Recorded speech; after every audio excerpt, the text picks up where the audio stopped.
नमस्कार दोस्तों। जैसा कि आप जानते हैं, उत्तर भारत में सर्दी ने दस्तक दे दी है। अब दिन छोटे, रात बड़ी हो गई है। सुबह शाम सर्दी का हम लोगों को ज़्यादा प्रभाव नज़र आ रहा है और आप देखेंगे शाम के समय भी हमारी बाहर आवाजाही भी कम हो गई है। जैसा कि आप जानते हैं, सर्दी का मौसम एक प्रकार से हेल्दी मौसम कहलाता है, क्योंकि इस मौसम के अंदर अधिक से अधिक पौष्टिक सब्जियां, फल, मेवे और ऐसे अन्य पदार्थ जो हमारे शरीर के लिए ज़रूरी हैं, विशेषकर विटामिन डी के लिए ये हमें काफ़ी उपलब्ध होते हैं। विटामिन डी को हम सनशाइन विटामिन के रूप में भी जानते हैं, अर्थात इसकी उत्पत्ति हमें सूर्य से मिलती है। सूर्य की जो अल्ट्रावायलेट रेज हैं, इससे हम अपने शरीर के अंदर विटामिन डी की भरपाई कर लेते हैं। वैसे तो प्राकृतिक रूप में जो फल हैं वो भी हमें देते हैं, जैसे मशरूम है, सहजन की फली है, सेब है, ड्राई फ्रूट्स हैं। इसके अलावा आप देखेंगे जो नॉन वेज हैं, जिसमें डेयरी प्रोडक्ट्स भी हैं, यानी कि दूध या अंडा है, मछली है, लीवर है, मछली का तेल है, इत्यादि। बहुत सारी लिस्ट है, लंबी लिस्ट है, पर हम यहाँ पे इसकी उपयोगिता और उसकी उपलब्धता के बारे में आपसे जानकारी देंगे। सर्दियों में चाहे ये स्वास्थ्य की दृष्टि से बहुत उत्तम मौसम होता है, पर फिर भी हमें कुछ लक्षण ऐसे देखने को मिलते हैं जिससे शायद अधिक से अधिक लोग प्रभावित होते हैं। पर जो लोग छोटे बच्चे हैं, बड़े हैं या बीमारियों से ग्रस्त हैं, विशेषकर लाइफस्टाइल बीमारियों से ग्रस्त हैं, उन पे हमें प्रभाव ज़्यादा दिखता है। अब आप देखेंगे सुस्ती आनी, आलस आना, शरीर में जकड़ाहट, दर्द, मांसपेशियों में, हड्डियों में, बालों का सूखना, चमड़ी का सूखना, ये सब आम लक्षण आपको मिलेंगे। इसका आप जानिए मुख्य कारण क्या है? विटामिन डी की कमी। यदि हम जांच कराते हैं डॉक्टर के एडवाइस पे, तो हम पाते हैं कि हमें विटामिन डी की कमी हो गई है। विटामिन डी शरीर के लिए बहुत ज़रूरी है, क्योंकि अस्थियां जो हैं, हड्डियां हैं, यदि बचपन में हमारी हड्डियां कमज़ोर हैं तो रिकेट जैसा रोग हो जाता है। बच्चों में उसमें मुलायमता ज़्यादा आती है, टूटने की संभावना भी ज़्यादा होती है। जब बड़े हो जाते हैं ऑस्टियोमलेशिया, वो भी आप देखेंगे। ऐसे ही जो हड्डियों में खुरापन है, यानी कि उसमें छेदन हो जाता है, उसको ऑस्टियोपोरोसिस से भी जानते हैं। इसलिए विटामिन डी का शरीर की मजबूती के लिए तो आवश्यक है, आकार देने के लिए भी आवश्यक है, हमारे शरीर को एक मस्कुलर रूप देने के लिए भी ज़रूरी है, और इसके साथ साथ जो हमारी इम्यूनिटी है उसको भी ये ठीक रखती है। अब आप देखेंगे विटामिन डी की उपयोगिता अपने आप में तो है ही, साथ ही कैल्शियम और फास्फोरस जो है, जो हमारे शरीर के लिए ज़रूरी है, उसका भी एब्जॉर्प्शन विटामिन डी यदि पर्याप्त है तो उससे होता है। अब आप देखिए विटामिन डी जो है क्यों कम होता है। हम लोग सर्दियों में उसका जो उत्तम समय है सूर्य का धूप लेने का, वो सुबह 8 से लेकर 11 बजे तक होता है। अधिकांश लोग देर से उठते हैं, ऑफिस जाने वाले लोग हैं, काम पे जाने वाले लोग हैं, तो शायद धूप नहीं ले पाते, ये भी एक विवशता या मजबूरी है। ऐसे ही जो लोग गर्मियों में ठंडी चीज़ों का इस्तेमाल ज़्यादा करते आए हैं, चाहे वो खाने पीने की हो, एसी कूलर की हो, गाड़ी में हो, ऑफिस में हो, तो भी हम उस समय में भी शरीर के अंदर से जो इस्तेमाल इकट्ठी की हुई सर्दियों की विटामिन डी है, वो भी पहले से ही प्रभावित हो जाती है और कम हो जाती है। इसीलिए हमें बहुत सारे रोग होते हैं। पर जब सर्दियाँ आती हैं, तभी भी हम शायद फ्रिज का इस्तेमाल, जो चीज़ें रखी हुई हैं उनका करते हैं, तो भी विटामिन डी जितना हम उसको उपयोग करना चाहिए, रहना चाहिए, लेना चाहिए, वो शायद हम नहीं कर पाते।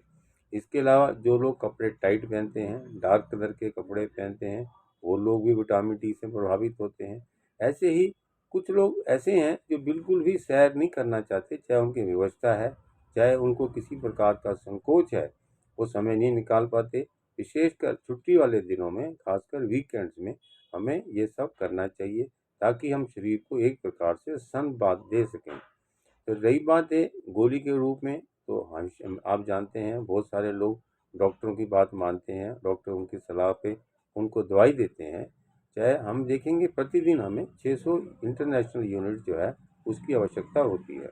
पर मैं यहाँ आपको दवाई ना बता के ये सब बात बताऊंगा कि हम किस रूप में कुछ ना कुछ अपने खान पान में बदलाव लाएं, अपनी दिनचर्या में बदलाव लाएं, ताकि सर्दियों में तो हम, जबकि सूरज की गर्मी कम होती है, सूरज दूर भी हो जाता है, और इसके अलावा आप देखेंगे जब धुंध होती है तो और भी पॉल्यूशन के कारण और धुंध के कारण स्मोक जो है ये ज़्यादा प्रभावित करता है। ओजोन लेयर हमारी पतली होती जा रही है। तो कहने का मेरा भाव है, पॉल्यूशन होने से, धुंध होने से भी कहीं ना कहीं हमारी जो सूरज की किरणें हैं हमारे शरीर पे नहीं गिर पाती, तो हमारा विटामिन डी शरीर में और भी जो चाहिए वो नहीं हो पाता है, तो हमें कमज़ोरी ज़्यादा होती है। इसलिए आप देखें, विटामिन डी को आप चाहे फल हैं इस मौसम में खाए जाने वाले, उनका आप ध्यान रखें, पर्याप्त मात्रा में लें। जो मेवे हैं वो आप लें, और इसके अलावा जो आप नॉन वेज के रूप में जो डेयरी के प्रोडक्ट्स हैं, दूध के बने प्रोडक्ट्स हैं, वो आप अवश्य लें। आप देखेंगे विटामिन डी की जानकारी ज़्यादा पुराना नहीं है, ये लगभग 1928 में हुई थी, जो कि विटामिन 5 प्रकार से बताया गया था डी जो है, जिसमें से D2 और D3 मुख्य हैं।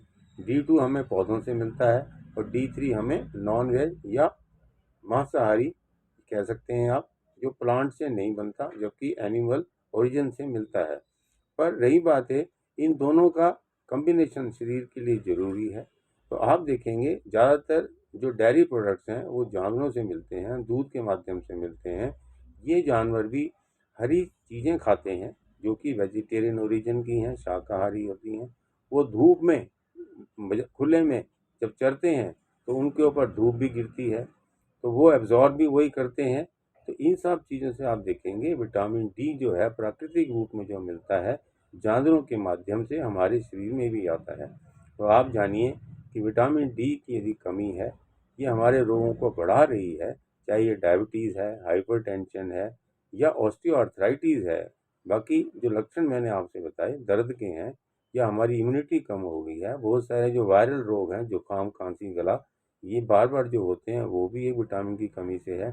ऐसे ही आप देखेंगे विटामिन डी की कमी से कैंसर के जो रोग हैं वो भी बढ़ रहे हैं। तो क्यों ना हम खुले में आएँ, ताकि हमें वातावरण भी शुद्ध मिले।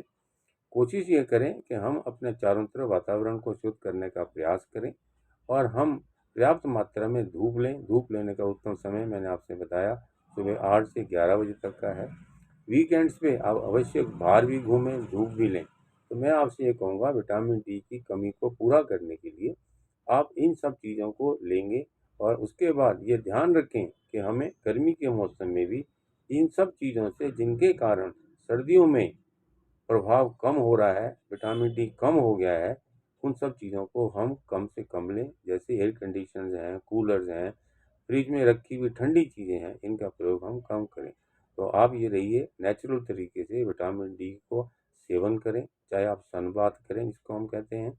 आप इन सब चीज़ों से ध्यान रखेंगे तो आप बहुत सारी बीमारियों से दूर रह सकेंगे।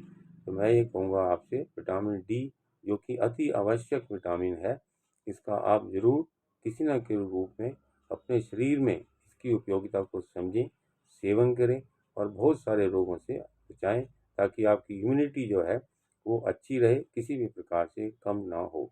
Thank you very much.